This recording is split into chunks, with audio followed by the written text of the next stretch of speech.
नमस्कार दोस्तों, कैसे हैं आप। मैं आपको सुना रही हूँ महादेवी वर्मा जी की लिखी कुछ कहानियाँ। इसी कड़ी में ये तीसरी कहानी है। तो आइए सुनते हैं आज की कहानी घीसा।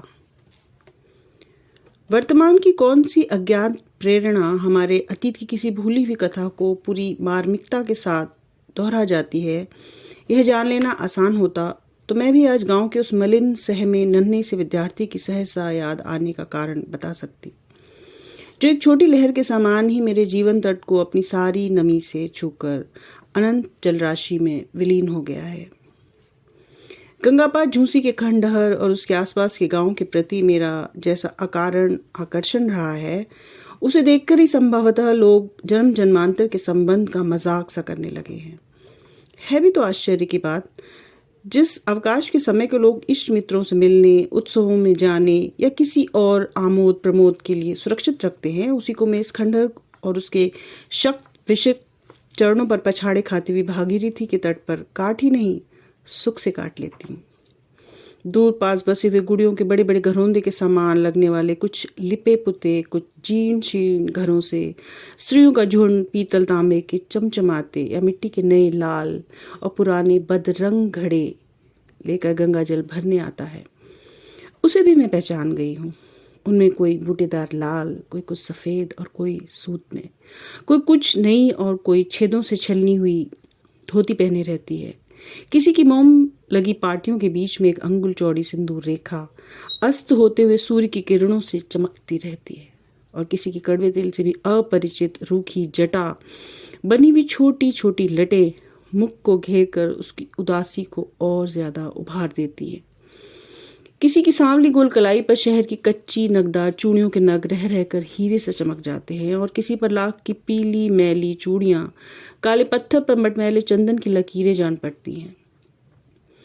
कोई अपने गिलट के कड़े युक्त हाथ घड़े की ओट में छिपाने का प्रयत्न सा करती रहती है, और कोई चांदी की पछैली ककना के झनकार के साथ ही बात करती है। किसी के कान में लाख की पैसे वाली तरकी धोती से कभी कभी झांक भर लेती है। किसी के गुदना गुदे हुए पैरों में चांदी के कड़े सुडोलता की परिधि सी लगते हैं। वे सब पहले हाथ मुंह धोती है, फिर पानी में घुसकर घड़ा भर लेती है, तब घड़ा किनारे रख सिर पर इंडूरी ठीक करती हुई मेरी ओर देखकर कभी बेजान, कभी उजली, कभी दुख की व्यथा भरी, कभी सुख की कथा भरी मुस्कान से मुस्कुरा देती हैं। अपने मेरे बीच का अंतर उन्हें पता है, तभी वे मुस्कान के पुल से उसका वार पार जोड़ना नहीं भूलती। ग्वालों के बालक अपनी चरती हुई गाय भैंसों में से किसी को उस ओर बहकते देखकर ही लकुटी लेकर दौड़ पड़ते। गडरियों के बच्चे अपने झुंड की एक भी बकरी या भेड़ को उस ओर बढ़ते देखकर कान पकड़कर खींच ले जाते हैं, और व्यर्थ दिन भर गिल्ली डंडा खेलने वाले निठल्ले लड़के भी बीच बीच में नजर बचाकर मेरा चेहरा देखना नहीं भूलते। उस पार शहर में दूध बेचने जाते या लौटते हुए ग्वाले, किले में काम करते जाते या घर आते हुए मजदूर, नाव बांधते या खोलते हुए मल्लाह, कभी कभी चुनरी तरंगाओं लाल मजीठी हो, गाते गाते मुझ पर नजर पड़ते ही अचकचाकर चुप हो जाते हैं। कुछ विशेष सभ्य होने का गर्व करने वालों से मुझे एक शर्माता सा नमस्कार भी प्राप्त हो जाता है। कह नहीं सकती कब और कैसे मुझे उन बालकों को कुछ सिखाने का ध्यान आया, पर जब बिना कार्यकारिणी के निर्वाचन के, बिना पदाधिकारियों के चुनाव के, बिना भवन के, बिना चंदे की अपील के, और अर्थ ये कि बिना किसी चिर परिचित समारोह के मेरे विद्यार्थी पीपल के पेड़ की घनी छाया में मेरे चारों ओर इकट्ठे हो गए, तब मैं बड़ी कठिनाई से गुरु के लाए गंभीरता का भार उठा सकी। और वे जिज्ञासु कैसे थे, सो कैसे बताऊं। कुछ कानों में बालियां और हाथों में कड़े पहने धुले कुर्ते और ऊंची धोती में नगर और गांव का सम्मिश्रण जान पड़ते थे। कुछ अपने बड़े भाई का पांव तक लंबा कुर्ता पहने खेत में डराने के लिए खड़े हुए नकली आदमी का स्मरण दिलाते थे। कुछ उभरी पसलियां, बड़े पेट और टेढ़ी दुर्बल टांगों के कारण अनुमान से ही मनुष्य संतान की परिभाषा में आ सकते थे, पर घीसा उनमें अकेला ही रहा, और आज भी मेरी याद में अकेला ही आता है। वो शाम मुझे अब तक नहीं भूली। मेरा नाव वाला कुछ चिंतित सा लहरों की ओर देख रहा था। बूढ़ी भक्तेन मेरी किताबें, कागज, कलम आदि संभाल कर नाव पर रखकर बढ़ते अंधकार पर खिजलाकर बुदबुदा रही थी। या मुझे कुछ सनकी बनाने वाले विधाता पर? यह समझना कठिन था। बेचारी मेरे साथ रहते रहते 10 लंबे वर्ष काट आई है। नौकरानी से अपने आप को एक प्रकार की अभिभाविका मानने लगी है, परंतु मेरी सनक का दुष्परिणाम सहने के अलावा उसे क्या मिला है? सहसा प्यार से मेरा मन भर आया, लेकिन नाव की ओर बढ़ते हुए मेरे पैर फैलते हुए अंधकार में से एक स्त्री मूर्ति को अपनी ओर आता देख ठिठक गए। सांवले कुछ लंबे से मुखड़े में पतले शाह होंठ, आंखें छोटी पर दुख से नम थी। कंधे पे हाथ रखकर वह जिस दुर्बल अर्धनग्न बालक को अपने पैरों से चिपकाए हुए थी, उसे मैंने संध्या के छुटपुटे में ठीक से नहीं देखा। स्त्री ने रुक कर कुछ शब्दों और कुछ संकेत में जो कहा, उससे मैं केवल यह समझ सकी कि उसके पति नहीं है। दूसरों के घर लीपने पोतने का काम करने वाली वह चली जाती है और उसका यह अकेला लड़का ऐसे ही घूमता रहता है। मैं इसे भी और बच्चों के साथ बैठने दिया करूं तो यह कुछ तो सीख सके।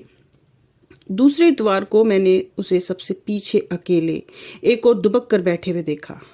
पक्का रंग पर गठन में विशेष सुडौल, मलिन मुख जिसमें 2 पीली पर सचेत आंखें जड़ी सी जान पड़ती थी, कसकर बंद किए हुए पतले होंठों की दृढ़ता और सिर पर खड़े हुए छोटे छोटे रूखे बालों की उग्रता उसके मुख की शर्म भरी कोमलता से विद्रोह कर रही थी।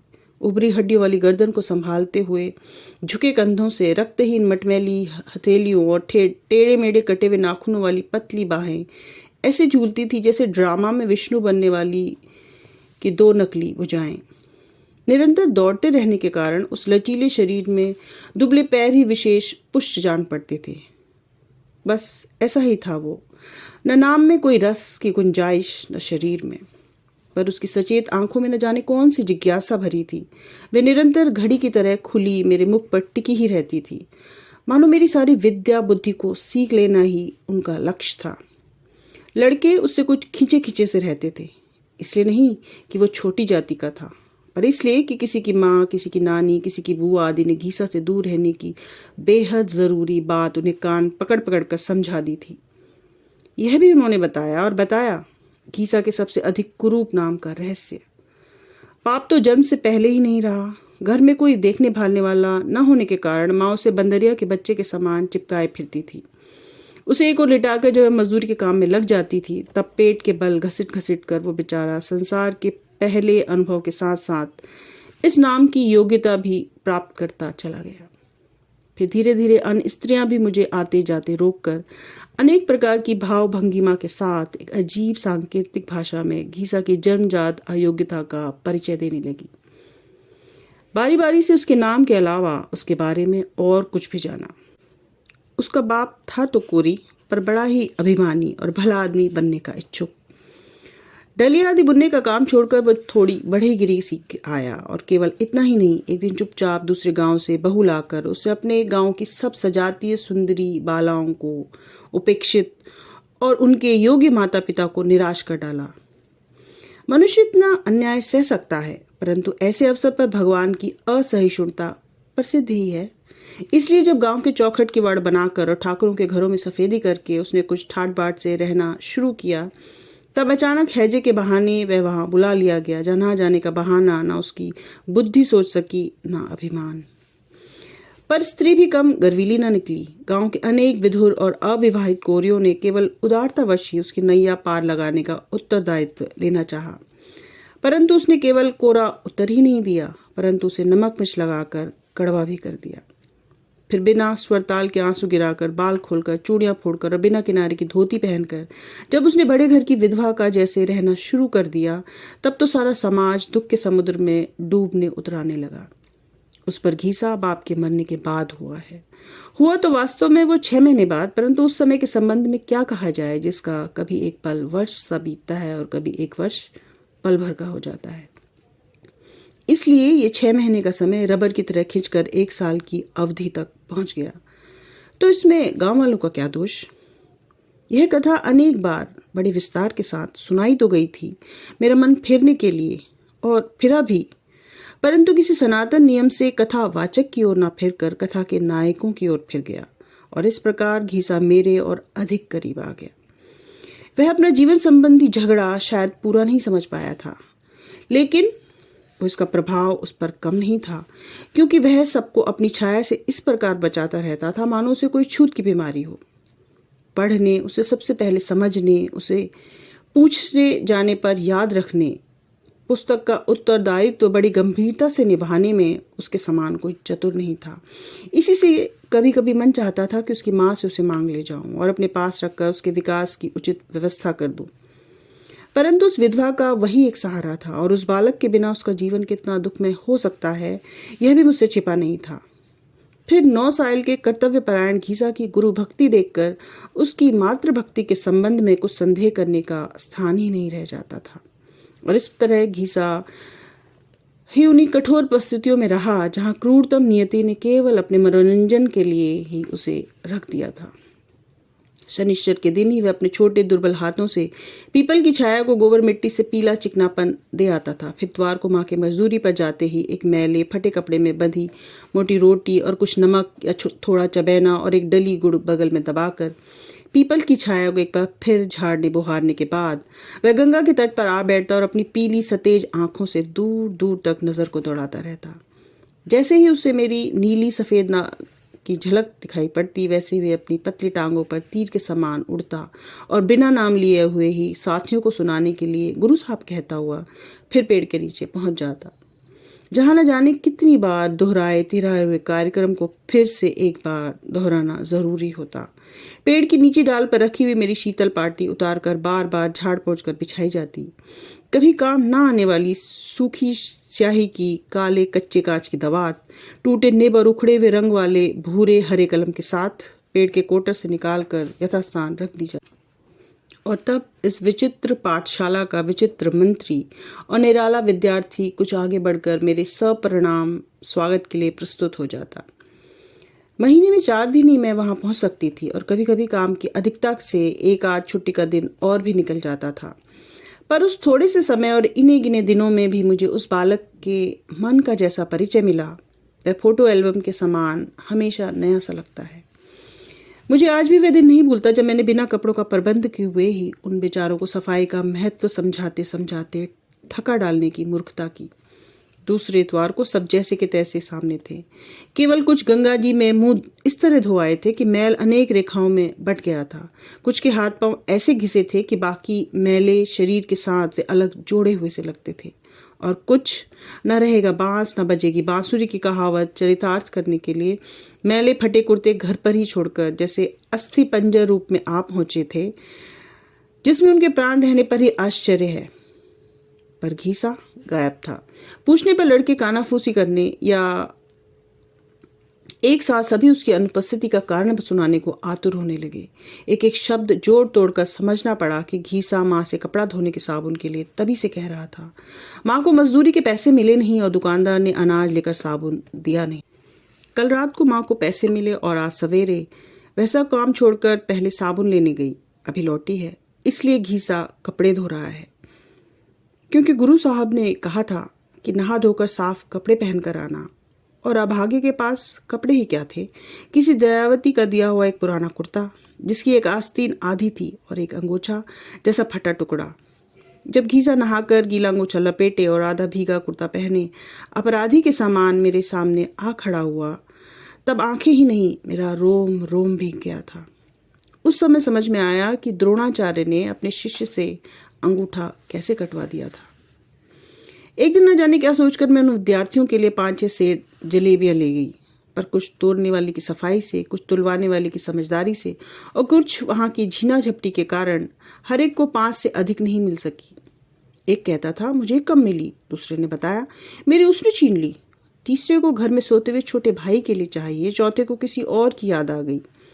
पर इस हल्ले गुल्ले में अपने हिस्से की जलेबियां लेकर घीसा कहाँ खिसक गया यह कोई नहीं जान सका। एक नटखट अपने साथी से कह रहा था, सारे ठो पिलवा पाले हैं, ओही का दे बरेगा होई। पर मेरी नजर पड़ते ही चुप रह गया और तब तक घीसा लौट ही आया। उसका सब हिसाब ठीक था। जलखई वाले छन्ने में 2 जलेबियां लपेट कर वह माई के लिए छप्पर में खोस आया है। एक उसने अपने पाले हुए बिना माँ के कुत्ते के पिल्ले को खिला दी और 2 खुद खा ली। और चाहिए? पूछने पर उसकी संकोच भरी आंखें झुक गई, होंठ कुछ हिले, पता चला कि पिल्ले को उससे कम मिली है। दे तो गुरु साहब पिल्ले को ही एक और दे दे। और होली के दिन की पहले की घटना तो मेरी याद में ऐसे गहरे रंगों से अंकित है जिसका धुल सकना आसान नहीं। उन दिनों हिंदू मुस्लिम बैर धीरे धीरे बढ़ रहा था और किसी दिन उसके चरम सीमा तक पहुंच जाने की पूरी संभावना थी। घीसा 2 सप्ताह से बुखार में पड़ा था। दवा में भिजवा देती थी, परंतु देखभाल का कोई ठीक प्रबंध नहीं था। 2-4 दिन उसकी माँ खुद बैठी रही, फिर एक अंधी बुढ़िया को बैठाकर काम पर जाने लगी। इतवार की शाम को मैं बच्चों को विदा दे घीसा को देखने चली, लेकिन पीपल के 50 कदम दूर पहुंचते पहुंचते उसी को डगमगाते पैरों में गिरते पड़ते अपनी ओर आते देख मेरा मन बेचैन हो गया। वह तो इधर 15 दिन से उठा ही नहीं था। उसके सूखे शरीर में बिजली सी दौड़ रही थी, आंखें और भी सतेज और मुख ऐसा था जैसे हल्की आंच में धीरे धीरे लाल होने वाला लोहे का टुकड़ा। पर उसके बीमार होने से भी अधिक चिंताजनक उसकी समझदारी की कहानी निकली। वह प्यास से जाग गया था, पानी पास मिला नहीं और मनिया की अंधी आजी से मांगना ठीक न समझकर वह चुपचाप कष्ट सहने लगा। इतने में मुल्लू के कक्का ने पार से लौटकर दरवाजे से ही अंधी को बताया कि शहर में दंगा हो रहा है, और तब उसे गुरु साहब का ध्यान आया। मुल्लू के कक्का के हटते ही वह ऐसे हौले हौले उठा कि बुढ़िया को पता ही नहीं चला और कभी दीवार कभी पेड़ का सहारा लेता लेता इस ओर भागा। अब वह गुरु साहब के पैर पकड़कर यहीं पड़ा रहेगा, पर पाठ किसी तरह भी नहीं जाने देगा। तब मेरी समस्या और भी जटिल हो गई। पार तो मुझे पहुंचना था ही, पर साथ ही बीमार घीसा को ऐसे समझाकर जिससे उसकी स्थिति और गंभीर ना हो जाए। पर हमेशा के संकोची, नम्र और आज्ञाकारी घीसा इस दृढ़ और हठी बालक में कहाँ गुम हो गया पता ही नहीं चलता था। उसने पिछले साल ऐसे ही किसी अवसर पर 2 घायल मल्लाह देखे थे और शायद इसलिए उसका बीमारी से कमजोर दिमाग उन चित्रों में गहरा रंग भरकर मेरी उलझन को और उलझा रहा था। पर उसे समझाने का प्रयत्न करते करते अचानक ही मैंने एक ऐसा तार छू दिया जिसका स्वर मेरे लिए भी नया था। यह सुनते ही मेरे पास रेल में बैठकर दूर दूर से आए हुए बहुत से विद्यार्थी हैं जो अपनी माँ के पास साल भर में एक बार ही पहुंच पाते हैं और जो मेरे न जाने से अकेले घबरा जाएंगे। घीसा का सारा हठ, सारा विरोध ऐसे बह गया जैसे वे कभी था ही नहीं। और तब घीसा के समान तर्क की क्षमता किसमें थी? जो सांझ को अपनी माई के पास नहीं जा सकते, उनके पास गुरु साहब को जाना ही चाहिए। घीसा रोकेगा तो उसके भगवान जी गुस्सा हो जाएंगे, क्योंकि वही तो घीसा को अकेला बेकार घूमता देखकर गुरु साहब को भेज देते हैं। आदि आदि उसके तर्कों का स्मरण कर आज भी मन भर जाता है। परंतु उस दिन मुझे आपत्ति से बचाने के लिए अपने बुखार से जलते हुए बीमार शरीर को घसीट लाने वाले घीसा को जब उसकी टूटी खटिया पर लेटा कर मैं लौटी, तब मेरे मन में कौतूहल की मात्रा ही अधिक थी। इसके बाद घीसा अच्छा हो गया और धूल और सूखी पत्तियों को बांधकर आवारा सी घूमने वाली गर्मी की हवा में उसका रोज संग्राम छिड़ने लगा। झाड़ते झाड़ते हुए पाठशाला धूल धूसरित होकर भूरे, पीले और कुछ हरे पत्तों की चादर में छिप गई। कंकाल जैसी शाखाओं में उलझते सूखे पत्तों की सरसर जैसे उस सभ्य बालक को चिढ़ाने लगती। तब मैंने तीसरे पहर से शाम तक वहां रहने का निश्चय किया, परंतु पता चला घीसा किसकिसाती आंखों को मलता और पुस्तक से बार बार धूल झाड़ता हुआ दिन भर वहीं पेड़ के नीचे बैठा रहता है, मानो वो किसी प्राचीन युग का तपोव्रती ब्रह्मचारी हो जिसकी तपस्या भंग करने के लिए ही लू के झोंके आते हैं। इस प्रकार चलते चलते समय ने भी उस दिन पर उंगली धर दी जब मुझे उन लोगों को छोड़ जाना था। तब तो मेरा मन बहुत ही विचलित था। कुछ बालक उदास थे और कुछ खेलने की छुट्टी से खुश। कुछ जानना चाहते थे कि छुट्टियों के दिन चूने की टिपकियां रखकर गिने जाएं या कोयले की लकीरें खींचकर। कुछ के सामने बरसात में चूते हुए घर में 8 पन्नों की किताब बचा रखने का प्रश्न था और कुछ कागजों पर चूहों के आक्रमण की ही समस्या का समाधान चाहते थे। ऐसे महत्वपूर्ण कोलाहल में घीसा न जाने कैसे अपना रहना अनावश्यक समझ लेता था। इसलिए हमेशा की तरह आज भी मैं उसे खोज नहीं पाई। जब मैं कुछ चिंतित सी वहां से चली तब मन भारी भारी हो रहा था, आंखों में कोहरा सा घिर घिर आता था। वास्तव में उन दिनों डॉक्टरों को मेरे पेट में फोड़ा होने का संदेह हो रहा था। ऑपरेशन की संभावना थी। कब लौटूंगी या नहीं लौटूंगी, यही सोचते सोचते मैंने फिर चारों ओर नजर दौड़ाई। कछार की बालू में दूर तक फैले तरबूज और खरबूजे के खेत अपनी सिर की और फूस की मुट्ठियों और रखवाली के लिए बनी झोपड़ियों के कारण पानी में बसे किसी आदिम द्वीप की याद दिलाते थे। उनमें 1-2 दिए जल चुके थे। तब मैंने दूर पर एक छोटा सा काला धब्बा आगे बढ़ता देखा। वह घीसा ही होगा, यह मैंने दूर से ही जान लिया। आज गुरु साहब को उसे विदा देना है, यह उसका नन्हा हृदय अपनी पूरी संवेदना शक्ति से जान रहा था, इसमें संदेह नहीं। परंतु उस उपेक्षित बालक के मन में मेरे लिए कितनी सरल ममता और मेरे से बिछड़ने की कितनी गहरी व्यथा हो सकती है, यह जानना मेरे लिए अभी बचा था। पास आने पर देखा कि उस धूमिल गोधुली में बादामी कागज पर काले चित्र के समान लगने वाला नंगे बदन घीसा एक बड़ा तरबूज दोनों हाथों में संभाले था, जिसमें बीच में कुछ कटे भाग में से अंदर की ललाई, चारों ओर के गहरेपन में कुछ बंद गुलाबी फूल सी जान पड़ती थी। घीसा के पास न पैसा था न खेत, तब क्या वह इसे चुरा लाया है? मन का शक भार आया ही तब मैंने जाना कि जीवन का खरा सोना छिपाने के लिए कमजोर से शरीर को बनाने वाला ईश्वर उस बूढ़े आदमी से अलग नहीं, जो अपने सोने की मोहर को कच्ची मिट्टी की दीवार में रखकर निश्चिंत हो जाता है। घीसा गुरु साहब से झूठ बोलना भगवान जी से झूठ बोलना समझता है। वह तरबूज कई दिन पहले देखाया था। माई के लौटने जाने कैसे देर हो गई, तब उसे अकेले ही खेत पर जाना पड़ा। वहां खेत वाले का लड़का था, जिसकी उसके नए कुर्ते पर बहुत दिन से नजर थी। अक्सर सुना सुना कर कहता था, जिनकी भूख झूठी पत्तल से बुझ सकती है, उनके लिए परोसा लगाने वाले पागल होते हैं। उसने कहा, पैसा नहीं है तो कुर्ता दे जाओ। और घीसा आज तरबूज न लेता तो कल उसका क्या करता? इसमें कुर्ता दे आया। पर गुरु साहब को चिंता करने की आवश्यकता नहीं, क्योंकि गर्मी में वह कुर्ता पहनता ही नहीं, और जाने आने के लिए तो पुराना ठीक रहेगा। तरबूज सफेद ना हो इसलिए कटवाना पड़ा। मीठा है या नहीं यह देखने के लिए उंगली से कुछ निकाल कर भी लेना पड़ा। गुरु साहब ना लें तो घीसा रात भर रोएगा, छुट्टी भर रोएगा। ले जाएं तो वह रोज नहा धोकर पेड़ के नीचे पढ़ा हुआ पाठ दोहराता रहेगा और छुट्टी के बाद पूरी किताब पट्टी पर लिखकर दिखा सकेगा। और तब उस बच्चे के सिर पर हाथ रखकर मैं भावुक हो गई। उस तट पर किसी गुरु को किसी शिष्य से कभी ऐसी दक्षिणा मिली होगी, ऐसा मुझे विश्वास नहीं। परंतु उस दक्षिणा के सामने संसार में अब तक सारे आदान प्रदान फीके जान पड़ते थे। फिर घीसा के सुख का विशेष प्रबंध कर मैं बाहर चली गई और लौटते लौटते कई महीने लग गए। इस बीच में उसका कोई समाचार न मिलना ही संभव था। जब फिर उस ओर जाने का मुझे अवसर मिल सका, तब घीसा को उसके भगवान जी ने सदा के लिए पढ़ने से अवकाश दे दिया था। आज वे कहानी दोहराने की मुझ में शक्ति नहीं है। असंभव है आज या कल के कुछ दिनों के मास और मास के वर्ष भर जाने पर मैं दार्शनिक के जैसे शांत भाव से उस छोटे से जीवन को नजरअंदाज कर सकूंगी। पर अभी मेरे लिए इतना ही काफी है कि मैं दूसरे मुरझाए और कमजोर से चेहरों में उसकी छाया ढूंढती रहूं। तो एक अंत यहीं तक था। मुझे आशा है मेरे वाचन ने महादेवी वर्मा जी की इस कहानी के साथ न्याय किया होगा। अंत तक इस कहानी में बने रहने के लिए धन्यवाद। नमस्कार।